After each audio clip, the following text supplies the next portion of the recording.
Good morning, everyone. Welcome to NCRT classes 2.1. Today is 18th of March 2022 और day है Friday. तो आज हम जो वो कुछ मैथ से रिलेटेड जो वो कुछ एमसीक्यूज जो वो डिस्कस करने वाले हैं। आप किसी भी कम्पिटिटिव एग्जाम की तैयारी कर रहे हैं जिसमें जो वो मैथ्स पूछा जाता है या रीजनिंग पूछी जाती है, या अब अभी आप सेवन्थ एट्थ या नाइन्थ टेंथ के एग्ज़ाम देने वाले हो, बोर्ड के एग्ज़ाम हो या दूसरे कोई एग्ज़ाम हो, या आप किसी सैनिक स्कूल की तैयारी कर रहे हो या नवोदय स्कूल की तैयारी कर रहे हो जिसमें मैथ्स तो पूछा ही जाता है। अ, मतलब कि जो भी कोई कम्पिटिटिव एग्जाम जिसमें मैथ्स पूछा जाता है या रीजनिंग पूछी जाती है, तो उसके लिए जो आपको ये जो वो एमसीक्यूज हेल्प करेंगे। बहुत सारे कंसेप्ट जो वो यहाँ पे हम क्लियर करने की कोशिश करेंगे। आप एक बार जो वो वीडियो को देखिए। अगर आपको जो वो लगे कि हमें जो सब कुछ समझ आ चुका है जितना भी बताया है, तो जो आप अपने लाइक तो करिए ही, सब्सक्राइब भी करिए उसके बाद, और अपने दोस्तों के साथ भी शेयर करिए। तो चलिए स्टार्ट करते हैं। मल्टीपल चॉइस क्वेश्चन है। हर एक क्वेश्चन के जो आपको यहाँ पे 3 ऑप्शन मिलने वाले हैं। हिंदी मीडियम और इंग्लिश मीडियम दोनों ही इस वीडियो को बड़े आराम से देख सकते हैं। तो फर्स्ट क्वेश्चन है यहाँ पे, the algebraic expression which contain only two term are called. सबसे पहले तो यहाँ पे एक टर्म जो वो यहाँ पे एक शब्द जो वो आ रहा है, जिसको कि हिंदी में जो वो पद बोलते हैं, मतलब कि एक पदी, द्विपद, या त्रिपद। ठीक है, ऐसे जो वो हिंदी में बोला जाता है, जिसको कि हम लोग जिसमें एक ही टर्म हो उसको मोनोमियल बोलते हैं, जिसमें दो हो उसको बाइनोमियल बोलते हैं, जिसमें तीन हो उसको ट्राइनोमियल बोलते हैं। सबसे पहले तो समझिए टर्म का मतलब क्या है। देखिए, जब भी हम, जैसे मैंने लिखा है यहाँ पे 2 x y z, ठीक है। अगर मैं यहाँ पे बीच में प्लस या माइनस कुछ भी लगा लूँ और फिर मैंने लिखा है x y, तो आप बोलेंगे कि ये जो वो कितने टर्म है हमारे पास। देखिए, जब भी बीच में प्लस माइनस आता है, जैसे यहाँ पे प्लस है, तो प्लस के इस साइड जो वो एक टर्म है और प्लस के इस साइड भी एक टर्म है।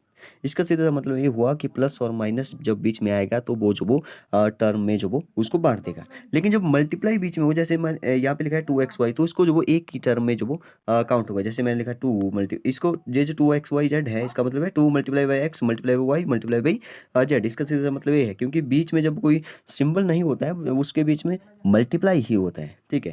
तो अगर मल्टीप्लाई हो बीच में तब वो एक ही टर्म होगा, लेकिन जब बीच में प्लस आ गया तो वो जो वो अलग अलग टर्म को जो वो बांट देता है। जैसे एक टर्म जो वो यहाँ पे है, एक टर्म जो वो एक्स और वाई है, तो यहाँ पे जो वो दो टर्म हो गए, दो पद हो गए। इसका मतलब है ये जो वो द्विपद है। ठीक है। या इसको जो बोला जा सकता है कि ये जो वो बाइनोमियल है। तो देखिए, इसने क्या बोला यहाँ पे, इसने बोला कि the algebraic expression which contain only two term, जिसमें दो टर्म है उसको क्या बोलेंगे, बाइनोमियल बोलेंगे। ठीक है, द्विपद बोलेंगे उसको। तो आई होप कि आपको जो वो समझ आ चुका होगा। अगर मैं ट्राइनोमियल का एक एग्जांपल यहाँ पे लिखूँ, तो मैं लिखूंगा -3 x y z, X Y लिख दिया मान लो कुछ भी, +2 x +3 y ऐसे लिख दिया। देखिए, बीच में यहाँ पे प्लस है, यहाँ पे प्लस है, तो एक टर्म ए हो गया, एक टर्म जो वो यहाँ पे ए हो गया, एक टर्म जो वो यहाँ पे 3y हो गया। ठीक है। तो ये जो वो पूरी इक्वेशन जो वो कैसे कहलाएगी, ये जो वो अगर इक्वल टू है, देखिए इक्वेशन का क्या मतलब होता है, समीकरण का क्या मतलब होता है वो भी समझ लीजिए। समीकरण जो वो एक ऐसा जो वो जैसे होता है, जैसे मैंने लिखा है यहाँ पे 3x = 0। समीकरण वो होता है या इक्वेशन जो वो होती है जब जिसमें जो वो लेफ्ट हैंड साइड भी हो और उसमें जो वो राइट हैंड साइड भी हो, मतलब कि दो साइड हो, उसको left hand side, right hand side. सीधा सा मतलब ये है कि बीच में इक्वल टू होगा तो वो जो वो इक्वेशन होगी। ठीक है। इक्वेशन के अलावा जो आपको एक और भी जो पूछा जा सकता है, जैसे पॉलिनोमियल क्या होता है, बहुपद क्या होता है, पॉलिनोमियल। पॉलिनोमियल क्या होता है, या हिंदी में इसको बोलते हैं बहुपद। ठीक है। तो बहुपद का मतलब होता है जिसमें एक ही साइड हो। जैसे मैंने लिखा है यहाँ पे 3 x y +2 y, इसमें देखिए एक ही साइड दिख रही है, तो लेफ्ट हैंड साइड है या तो राइट हैंड साइड है। इसमें भी, इसमें कोई इक्वल टू नहीं है, इसका मतलब ये जो वो बहुपद है। ठीक है। तो ऐसे जो आपको पता होना चाहिए। फिर जो वो इसके टाइप भी आ जाते हैं, जैसे समीकरण के द्विघात समीकरण, त्रिघात समीकरण, या द्विघात बहुपद, त्रिघात बहुपद, ऐसे जो वो आपने पढ़े होंगे 10th क्लास तक। जो वो आप इनको बहुत ही डिटेल में जो पढ़ने वाले हैं 10th क्लास तक। ठीक है, 7th 8th 9th 10th class में। तो नेक्स्ट क्वेश्चन देखते हैं। इसका जो आंसर है, टू टर्म जो वो किसमें होती है, बाइनोमियल में होती है। सेकंड क्वेश्चन देखिए, 1 किलोमीटर इज इक्वल टू, देखिए यहाँ पे आपको किलोमीटर पूछा है, तो ये तो सभी को ही पता होना चाहिए कि 1 किलोमीटर में कितने मीटर होते हैं, तो 1000 जो वो मीटर होते हैं। देखिए, अगर कभी उल्टा पूछा जाए कि 1000, देखिए मैंने लिखा यहाँ पे 1000 मीटर, इक्वल टू 1 किलोमीटर। अगर आपको पूछा गया कि 1 मीटर में कितने किलोमीटर होते हैं, अभी इसने उल्टा पूछ लिया कि 1 मीटर में कितने किलोमीटर होते हैं, यहाँ पे डैश लगा हुआ है। तो देखिए जो 1000 है, क्योंकि 1/1000 हो जाएगा, क्योंकि 1000 मीटर जो वो 1 किलोमीटर के इक्वल होते हैं, तो इसका मतलब सीधा सा ये है कि 1 मीटर जो वो 1/1000 के किलोमीटर के इक्वल हो जाएगा, और 1/1000 को मैं 0.001 जो वो लिख सकता हूँ। तो ऐसे भी जो वो क्वेश्चन बनते हैं, तो इसको भी आप ध्यान में रखिए। देखिए 3 बातें आप याद रखिए इसके लिए। जैसे 1 किलोमीटर सबसे बड़ा, इसमें जो वो 1000 जो वो मीटर होंगे, और उसके बाद मीटर, तो 1 मीटर में जो वो 100 सेंटीमीटर होंगे, 100 सेंटीमीटर, और 1 सेंटीमीटर में जो वो 1 सेंटीमीटर में जो वो 10 मिलीमीटर होते हैं। बस ये 3 बातें आप याद रखिए। अगर डायरेक्ट पूछा जाए तो 1 किलोमीटर में कितने जो वो मिलीमीटर होते हैं, तो जो वो 3 जीरो यहाँ पे, 2 यहाँ पे है, और 1 यहाँ पे है, 4 5 6, 6 जीरो होगी, और 6 जीरो जो वो 10 लाख में होती है। तो ऐसे आप जो इनको रिलेट करना सीखिए आपस में कि कैसे कैसे क्या क्या बनता है। ठीक है, पहले जो वो 1000 है, फिर 100 है, फिर एक एक जीरो कम हो रही है, देखिए, फिर 10 है, ऐसे सीक्वेंस में याद रखिए। 1 किलोमीटर, फिर मीटर, फिर सेंटीमीटर। ठीक है, और भी होते हैं, लेकिन इसको जो आप इन तीनों को याद रखेंगे, तो इससे ज़्यादा जो आपको छोटी क्लासेस में नहीं पूछा जाता है। ठीक है, जैसे 4th 7th 6th 7th इस क्लासेस में। ठीक है, नेक्स्ट देखिए question number 3, the numerical coefficient of x square in 3x² plus 7x। तो अभी हमने बात की कि यहाँ पे जो वो कौन सी जो वो ये जो भी एक्सप्रेशन है वो कौन सा है। तो यहाँ पे देखिए 2 टर्म है, एक 3x² है, बीच में प्लस है क्योंकि, तो यहाँ पे अगर 7x है, देखिए अगर बीच में मल्टीप्लाई होता है इसके बीच में, तो ये एक ही टर्म में काउंट होता है। ठीक है, क्योंकि बीच में प्लस आ गया, तो इसने जो वो 2 टर्म में इसको बांट दिया। दो टर्म है, इसको बोलेंगे बाइनोमियल एक्सप्रेशन। ठीक है, अब इसने देखिए क्या पूछा यहाँ पे, इसने पूछा कि न्यूमेरिकल कोएफिशिएंट क्या है एक्स स्क्वायर का। सीधी जैसी बात है, एक्स स्क्वायर के साथ जो वो न्यूमेरिकल नंबर क्या है, तो एक्स है, सॉरी एक्स नहीं 3 है, तो 3 जो वो इसका सही आंसर होगा। बहुत ही ईजी जो वो ये क्वेश्चन था। ठीक है, ये आपको बोला जा सकता है कि मल्टीप्लाई क्या हो रहा है इसके साथ। ठीक है, या 3 का जो वो एक वेरिएबल कौन सा है, तो एक्स। ठीक है, तो ऐसे आपको पता होना चाहिए। नेक्स्ट क्वेश्चन बहुत ही इंटरेस्टिंग है, the value of 1 raise to power 0, 1 raise to power 0 and multiply 1 raise to power 0। देखिए ये काफ़ी इंटरेस्टिंग क्वेश्चन है। आपको जो वो पता होना चाहिए मैथ्स में जो वो एक कंसेप्ट का, कि जब भी हम किसी की पावर में जो वो जीरो लिख देते हैं, जैसे मैंने लिखा है यहाँ पे, चाहे वो त्रिकोणमितीय फंक्शन ही क्यों ना, जैसे साइन थीटा की पावर में मैंने जीरो लिख दिया, तो वो जो वो अगर पावर में जीरो है, वो तो वो 1 बन जाता है। ठीक है, देखिए पावर में जीरो है, तो इसका मतलब ये नहीं है कि जीरो बन जाएगा, नहीं। पावर में अगर किसी के 1 है, तो वो पावर में अगर किसी के जो वो जीरो है, तो वो 1 बन जाता है। अगर पावर में 1 है, जैसे 3 रेज़ टू पावर पावर में 1 है, तो वही बनता है नंबर। ठीक है, तो याद रखिए, जैसे कोई नंबर है, जैसे 3 रेज़ टू पावर 0 है, तो उसका मतलब 1 है, ना कि 0। ठीक है, जिस सीधी जैसी बात है, इसमें आप याद रखिए कि जिसमें जिस किसी में भी पावर जो वो 0 हो, वो जो वो 1 बन जाएगा। ठीक है, तो यहाँ पे 1 रेज़ टू पावर 0 है, इसका मतलब है 1 बन गया।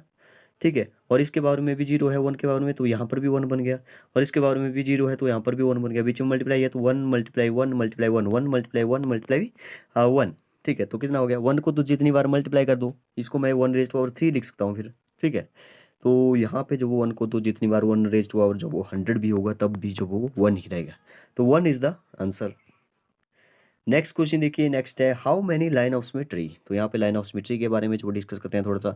लेकिन लाइन ऑफ सिमेट्री जो वो होती है, जैसे जैसे लाइन ऑफ सिमेट्री का क्या मतलब होता है, जैसे जैसे जैसे एक आपके पास पेज है।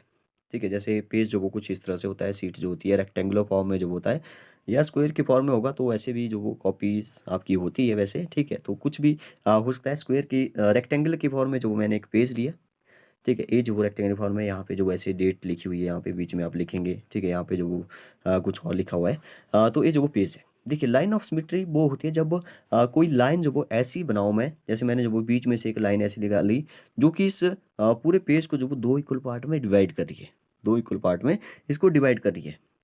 लेकिन ध्यान रखिए, ये इसको जो वो तब तक जो वो लाइन ऑफ सिमेट्री नहीं बोला जाएगा, जब तक जो वो इसको मतलब कि फोल्ड करने पर, जैसे ये वाला जो कोना है, इसको अगर मैं इस साइड जो वो इसके ऊपर फोल्ड करूँ, या इसको जो वो इस साइड फोल्ड करूँ, तो ये जो वो यहाँ पे इस कोने के साथ जो वो ओवरलैप होना चाहिए। ठीक है, तब तक जो वो इसको लाइन ऑफ सिमेट्री नहीं बोलेंगे, जब तक ये ओवरलैप नहीं करेगा। इसका मतलब ओवरलैप करेगा तभी जो वो लाइन ऑफ सिमेट्री कहलाएगी। तो यहाँ तो सीधी ऐसी बात है कि यहाँ पे डिस्टेंस जो बराबर है, यहाँ पे डिस्टेंस बराबर है, अगर इसको जो फोल्ड किया जाए बीच में से, तो ये जो वो ओवरलैप करेगा आपस में, तो इसका मतलब है ये जो वो लाइन ऑफ सिमेट्री कहलाएगी। ठीक है, तो आई होप आप समझ रहे होंगे कि लाइन ऑफ सिमेट्री का क्या मतलब होता है।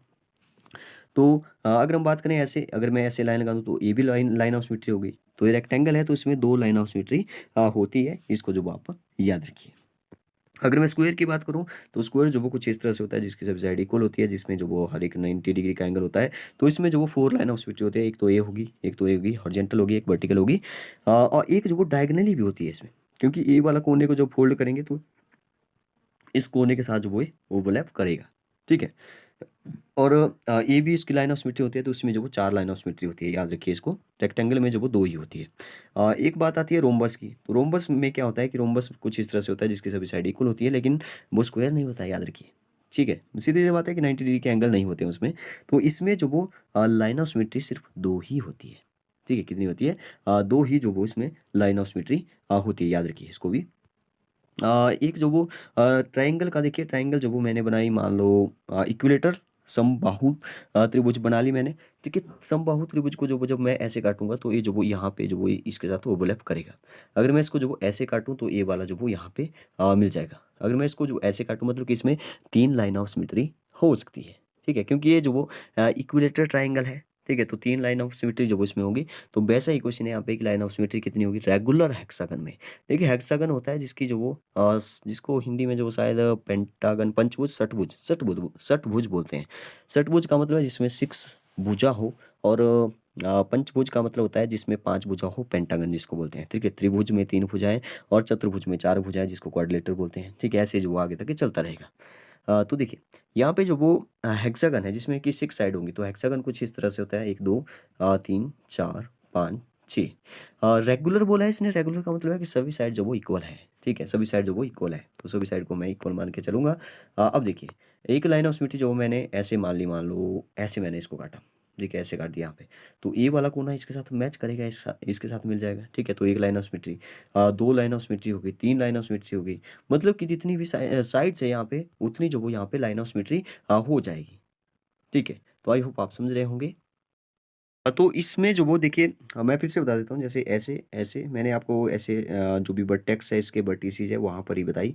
जैसे ऐसे जो वो रेगुलर हेक्सागन होता है, अगर मैं ऐसे काटूँ तो बीच में से जाएगी और इसको जब ओवरलैप करेगा, जिसको जो वो ऐसे इसके ऊपर जो वो मिलाएंगे, या ऐसे मिला देंगे या ऐसे मिला देंगे। ठीक है? तो ऐसे जो वो 6 लाइन ऑफ सिमेट्री होंगी, बीच में से भी बता रहा हूँ। ठीक है? जो जैसे हमने डायगोनली किया इसको, जो वो जैसे यहाँ पे डायगोनली काटा हमने, तो वैसे ही जो वो वर्टेक्स को मिलाएंगे तब तो लाइन ऑफ सिमेट्री होगी, लेकिन बीच में से मिलाएंगे तब भी लाइन ऑफ सिमेट्री। तो वैसे ही जो वो यहाँ पे जो वो 6 लाइन ऑफ सिमेट्री बनेगी। ठीक है? नेक्स्ट क्वेश्चन देखिए, which one of this is a 3 dimensional shape. अब बात करते हैं 3D और 2D की थोड़ी सी। देखिए 2D में सीधी ऐसी बात है कि जैसे आपका जो वो पेज है, ठीक है, कॉपी का जो पेज है वो 2D होता है। 2D का सीधा सा मतलब है उसमें 2 डायमेंशन हो गए, एक लेंथ होगी एक ब्रेड्थ होगी, लेंथ ब्रेड्थ को मल्टीप्लाई करते हैं तो एरिया निकल जाता है। ठीक है? तो 2D का मतलब है 2 चीज़ें होंगी, लेंथ और ब्रेड्थ, लेकिन 3D का मतलब है उसमें 3 डायमेंशन होंगे। 3 डायमेंशन का सीधा सा मतलब है कि वो 3D फिगर होगी। और जैसे आप जो वो अपने घर में बैठे हैं तो आसपास जो वो जैसे टीवी देख रहे होंगे, टीवी जो वो एक 3D फिगर है। ठीक है? क्योंकि 3D फिगर में जो वो आपको जब टीवी को देख रहे होंगे तो उसकी जो वो आपको हाइट भी दिखाई देगी। लेंथ और ब्रेड्थ तो होगी ही उसकी, लेकिन उसमें जो वो हाइट भी होगी उसकी कुछ। ठीक है? उसकी गहराई भी होगी, डेप्थ भी होगी कुछ ना। डेप्थ तो उसमें नहीं होगी, हाइट हम लोग उसमें बोलेंगे।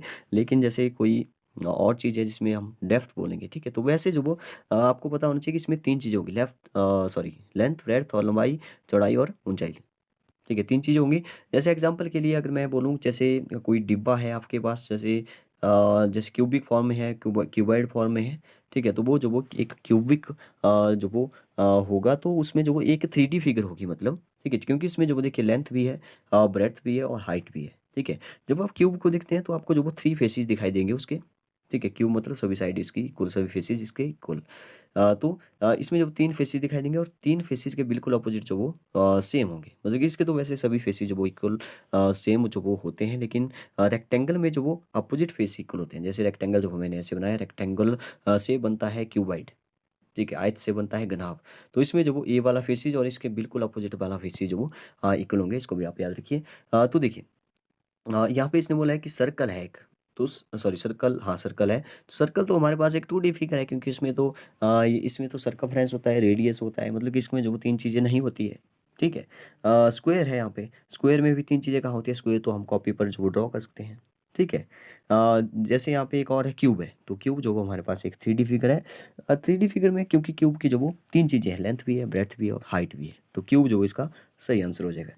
नेक्स्ट क्वेश्चन देखिए, what right the exponential form of 2 × 2 × 2a। तो एक्सपोनेंशियल फॉर्म इसको जो मतलब कि कंप्रेस कर देना है, ये जो वो एक्सपेंड करके रखा है, ठीक है। तो 2 × 2 का मतलब है 2 स्क्वेयर, और a × a का मतलब है a स्क्वेयर, ठीक है। तो 2 square a square, 2 square a square, या इसको जो वो 2 स्क्वेयर a स्क्वेयर, या इसको जो 2 × 2 = 4 4a स्क्वेयर भी बोला जा सकता है। वैसे ऑप्शन में 4a स्क्वेयर नहीं है, तो 2 स्क्वेयर a स्क्वेयर जो इसका सही आंसर हो जाएगा, ठीक है। यहाँ पे ध्यान रखें जो फर्स्ट ऑप्शन है 2a स्क्वेयर लिखा है यहाँ पे, तो ये जो स्क्वेयर है यहाँ पे ध्यान रखें कि यहाँ पे अगर ऐसे होता 2a के ब्रैकेट में स्क्वेयर होता तब तो ठीक है, क्योंकि स्क्वेयर जो वो 2 के साथ भी है, अब r के साथ भी है, तब तो ठीक है। लेकिन ये जो वो a के ऊपर ही है तो 2 के ऊपर नहीं है, तो ये ऑप्शन जो बिल्कुल गलत हो जाएगा। यहाँ पे 2 के ऊपर है लेकिन a के ऊपर नहीं है, यहाँ पे दोनों के ऊपर है, तो C is the right answer.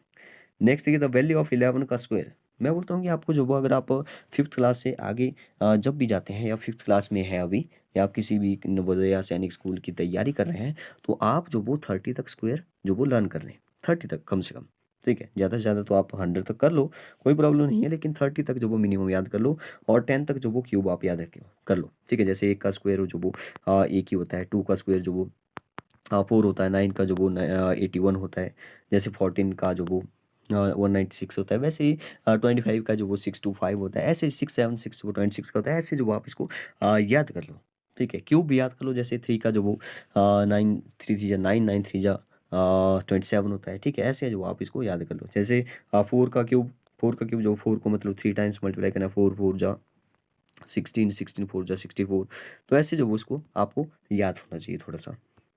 Next देखिए, अच्छा यहाँ पे 11 का स्क्वायर पूछा था, 11 का स्क्वायर होता है 121। नेक्स्ट क्वेश्चन है, यहाँ पे टोटल जो वो 13 क्वेश्चन है, हाँ इनको डिस्कस करेंगे, बाकी नेक्स्ट पार्ट में हम लोग जो वो कुछ और डिस्कस करेंगे। एरिया ऑफ रेक्टेंगल पूछा है। देखिए रेक्टेंगल जो वो कुछ इस तरह से होता है, जिसकी हमने अभी बात की 2D फिगर की लेंथ ब्रेड्थ होगी उसमें। रेक्टेंगल की खास बात ये होती है कि इसमें अपोजिट साइड ही इक्वल होती है। अगर सभी साइड इक्वल होगी तो उसको स्क्वायर बोला जाएगा, लेकिन एक स्क्वायर को जो वो रेक्टेंगल हम लोग बोल सकते हैं, लेकिन हर एक रेक्टेंगल को स्क्वायर जो वो नहीं बोला जा सकता, इसको आप याद रखिए। तो लेंथ इसके अपोजिट जो वो सेम होगा, और ये ब्रेड्थ है तो ये भी जो वो इसके सेम ही होगी, ठीक है। इसका एरिया का एक जनरल फार्मूला है लेंथ मल्टीप्लाई बाय ब्रेड्थ, तो वही जो वो यूज़ करेंगे हम लोग स्क्वायर में भी। इसकी लेंथ है, इसकी ब्रेड्थ है, क्योंकि इसमें सभी साइड इक्वल होती है, तो इसमें जो वो साइड हम लोग बोल देते हैं, तो साइड मल्टीप्लाई बाय साइड जो वो इसका एरिया का फार्मूला हो जाता है, ठीक है। तो लेंथ मल्टीप्लाई बाय ब्रेड्थ जो वो एरिया ऑफ रेक्टेंगल हो जाता है। कहाँ लिखा है, yes, length multiply by breadth. ये जो यहाँ पे लिखा है 2 × L + B, तो ये जो वो पेरीमीटर का फार्मूला होता है। पेरीमीटर होता है ये लेंथ ऑफ द बाउंड्री, परिमाप होता है, जो भी बाउंड्री होती है उसको प्लस करना होता है, ठीक है। जैसे सर्कल में जो वो बाउंड्री होती है, लेकिन इसका नाम जो वो परिधि है, इसको सरकमफ्रेंस बोलते हैं हम लोग, ठीक है। बाकी सभी में पेरीमीटर बोलेंगे, इसमें सर्कल में सरकमफ्रेंस बोलेंगे, सर्कल में परिधि बोलेंगे, बाकी सभी में जो वो आप परिमाप बोल दीजिए, ठीक है। तो यहाँ पे 2 × L + B जो वो ये रेक्टेंगल का होता है। यहाँ पे ए क्यूब लिखा है, ये जो ए क्यूब है जो वो क्यूब का जो वो क्यूब का जो वो ये जो वो आयतन होता है, आयतन मतलब कि वॉल्यूम, ठीक है। वॉल्यूम का सीधा सा बेसिक फार्मूला है कि आप जो बेस का एरिया, बेस में जो वो यहाँ पे स्क्वायर है, से स्क्वायर होता है साइड मल्टीप्लाई बाय साइड, और इसमें हाइट भी जो वो सेम ही होती है, तो साइड एक और आ गई, तो हाँ बेस का एरिया मल्टीप्लाई बाय हाइट, क्योंकि इसमें जो वो सब कुछ सेम होता है, side side side side cube, या आप जो वो साइड को जो वो ए लेकर के चले हैं तो ए क्यूब, तो ये जो वो क्यूब का जो वो वॉल्यूम का फार्मूला होता है। नेक्स्ट देखिए question number 10, area of circle. देखिए वही आ गया, एरिया ऑफ सर्कल। सर्कल का एरिया जब भी निकालना है, मतलब कि कितना कवर करके रखा है इसने, तो पाई आर स्क्वायर जो वो इसका एरिया होता है। पाई की वैल्यू होती है 22/7, या डेसिमल में बोले तो 3.14159265, ठीक है। आपको जो वो 3.14 तक जो वो इसको याद रखना है। ये जो 2 πr² लिखा है यहाँ पे, इसको भी समझिए। 2 πr² जो वो एक गोला होता है, गोला जैसे शॉर्ट पुट आपने देखा होगा, शॉर्ट पुट गोला जो अंदर से बिल्कुल फिल है, भरी है, जैसे पत्थर है अंदर से जो वो फिल होता है, ठीक है। 3D फिगर है गोला, ठीक है, शॉर्ट पुट या स्फीयर जिसको बोलते हैं, स्फीयर, SPHER, स्फीयर। तो स्फीयर में जो वो इसकी अगर सरफेस का जो एरिया निकालना हो हमें, ठीक है, तो एरिया निकालना है तो उसका जो फार्मूला होता है वो होता है 4 πr², 4 πr²। अगर हाफ का निकालना हो तो 2 πr², और जो कटेगा लास्ट में उसमें जो वो ये जुड़ जाएगा πr², ठीक है। तो 2 πr² को जो वैसे आप याद रखिए। यहाँ पे 2 πr लिखा हुआ है, 2 πr जो इसकी सर्कल की वृत्त की जो वो परिधि होती है, बाउंड्री होती है, बाउंड्री मतलब सरकमफ्रेंस होता है। नेक्स्ट बात करते हैं क्वेश्चन नंबर 11 की। 11 में लिखा है simplify the expression and find the value of x is, तो x की वैल्यू जो वो आपने यहाँ पे निकालनी है। अच्छा सॉरी, यहाँ पे x की वैल्यू दी हुई है, देखिए यहाँ पे लिखा है x इक्वल टू 2। तो x जो वो यहाँ पे वो रहा है कि इसमें एक्सप्रेशन में जो पुट करके आप जो वो x सॉरी वैल्यू जो वो यहाँ पे निकालिए इस एक्सप्रेशन की, ठीक है। तो x जो वो 2 पुट करके देखते हैं, कुछ बिल्कुल सिंपल है, इसमें कोई ज़्यादा बड़ी बात नहीं है। देखिए 3 लिखा है, x की जगह 2 लिख रहा हूँ मैं, x की जगह 2 लिखा प्लस 2 प्लस 5, 5 के साथ x है, मतलब कि बीच में मल्टीप्लाई है, -7। तो ऐसे आप यहाँ देखिए बॉड मास के थ्रू जो वो सभी जो वो इक्वेशन जो वो सॉल्व होगी, एक्सप्रेशन सभी सॉल्व होंगे। ब्रैकेट लगाया, ब्रैकेट को ओपन करेंगे, जो 3 है दोनों के साथ मल्टीप्लाई हो जाएगा। या आप जब ब्रैकेट को सॉल्व करेंगे, 2 2 जो आप 2 सॉरी 2 और 2 4 हो जाएगा, 4 3 जा जो वो 12 हो गया सीधा ही, 5 2 जा जो वो 10 हो गया, 10 -7। तो 12 और 10 हो गए 22। 22 में से 7 माइनस होगा तो 22 में से 7 माइनस कर दो, 7 8 9 10 11 12, मतलब कि 5 बचा, तो 5 और 1 15, ठीक है। तो 15 इज द आंसर। तो कुछ इस तरह से इसको सॉल्व करना होता है बॉड मास के थ्रू। अगर आपने बॉड मास वाली जो पिछली एक वीडियो जो मैंने बनाई थी, जो कि आपके जैसे छोटे मोटे एग्जाम होते हैं, तो उसमें जो वो आपको जो वो बॉड मास के थ्रू जो वो सॉल्व करने के लिए दे देता है कुछ इक्वेशन या कुछ एक्सप्रेशन या कुछ भी दे देता है, तो वैसे जो वो आपको पता होना चाहिए। उसमें हमने जो पूरे डिटेल में जो वो उसको डिस्कस किया है। नेक्स्ट देखिए, next question number 12, find the area of square park whose perimeter is 320 metre. देखिए अभी यहाँ पे इंपॉर्टेंट बात क्या है कि यहाँ पे स्क्वायर है। स्क्वायर कुछ इस तरह से होता है जिसकी सभी साइड इक्वल होती है। इसमें बोला स्क्वायर का एरिया निकालना है, तो एरिया का फार्मूला अभी हमने देखा, साइड मल्टीप्लाई बाय साइड होता है। बाकी रेक्टेंगल में जो वो आयत में जो वो लंबाई मल्टीप्लाई बाय चौड़ाई होता है। तो यहाँ पे पेरीमीटर गिवन है, कितना है पेरीमीटर, 320 है, ठीक है। एरिया होता है इसका साइड मल्टीप्लाई साइड, यहाँ पे मतलब कि पेरीमीटर है, मतलब कि सभी साइड को प्लस करके जो वो इसका जो पेरीमीटर का फार्मूला है 4 मल्टीप्लाई बाय साइड, तो 4 मल्टीप्लाई बाय साइड जो वो 320 गिवन है हमारे पास, ठीक है।